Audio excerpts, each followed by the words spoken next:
Hello friends, গাছগাছালি ও বিভিন্ন সবজির উপকারিতা ও স্বাস্থ্য টিপস চ্যানেলে সবাইকে স্বাগতম। আশা করি সকলেই ভালো আছেন। আজকে আবারও নতুন একটি ভিডিও নিয়ে আপনাদের মধ্যে হাজির হলাম। আজকে আমরা জানবো কালো কেশরী গাছের গুণাগুণ। চলুন তাহলে ভিডিওটি শুরু করা যাক। গ্রামের আনাচে কানাচে এর জন্ম, কিন্তু আমরা এর ব্যবহার জানি না বিধায় অবহেলা অযত্নেই রয়ে যায়। কালো কেশরী গাছের গুণাগুণ। কেশবতী কন্যা হয়ে উঠতে ব্যবহার করুন কেশুতি পাতার হেয়ার মাস্ক ও টনিক। কথায় বলে প্রদীপের নিচে অন্ধকার, কথাটা যে নেহাত মিথ্যা নয় সেটা আমাদের আচরণে বেশ স্পষ্ট। কেন এই কথা বলছি বলুন দেখি। হাতের কাছেই নানা রকম উপকারী উপাদান থাকতেও আমরা চুল আর ত্বকের যত্ন নিতে বাজার চলতি নানা ব্র্যান্ড ব্যবহার করি।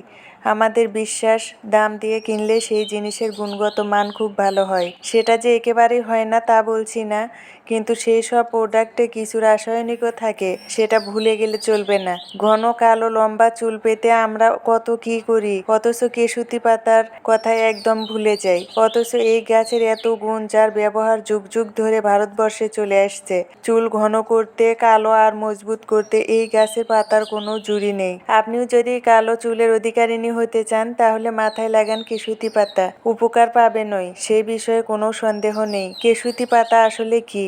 এক ধরনের গুল জাতীয় গাছ যা জলা জায়গায় বেশি হয়। কেশুতি পাতার অন্যান্য অনেক নাম আছে, যেমন এই গাছ থেকে কালো রং বের করে সেটা চুল কালো করার জন্য ব্যবহার করা হয়। এর আর এক নাম কালোকেশী। এছাড়াও কেউতি, কালা কেশরিয়া ও কালসাতা বলেও একে ডাকা হয়। তবে চুলের যত্নে কাজে আসে বলে কেশুতি পাতার সর্বাধিক জনপ্রিয় নাম হলো কেশরাজ। চলুন কিভাবে কেশরাজে ব্যবহার করা হয় জেনে নেই। এই গাছের পাতা বেটে সরাসরি চুলে ম্যাসাজ করা যাবে, শুকিয়ে গেলে ধুয়ে নিতে হবে। কেশরাজ টনিক। 250 গ্রাম তিলের তেল আর 250 গ্রাম নারকেল তেল একসঙ্গে মিশিয়ে নিন। এর মধ্যে কেশুতি পাতা বেটে তার রস মেশান।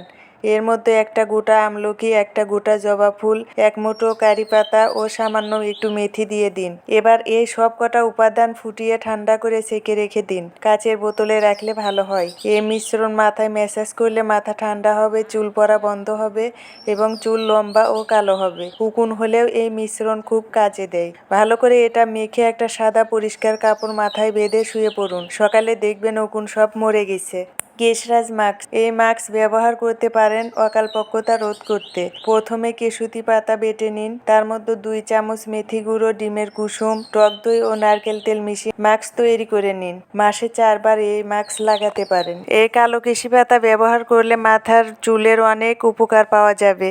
এটা খুবই উপকারী একটি গাছ। বন্ধুরা, আমরা কেশরাজ বা কালো কেশরী গাছের গুণাগুণ সম্পর্কে অনেক কিছুই জানলাম। চলুন আজকে থেকে আমরা কালো কেশি বা কেশরাজ গাছের ব্যবহার শুরু করে দিই। বাজারে কিনা পণ্যর চেয়ে হাতে তৈরি পণ্য ব্যবহার করলে ত্বকের এবং চুলের ক্ষতিও হবে না এবং এগুলো সুন্দর ও মজবুত হবে।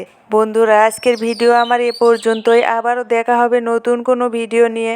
সে পর্যন্ত ভালো থাকুন, সুস্থ থাকুন। আর আমার ভিডিওটি ভালো লাগলে অবশ্যই চ্যানেলটি সাবস্ক্রাইব করে পাশেই থাকবেন। আল্লাহ হাফেজ।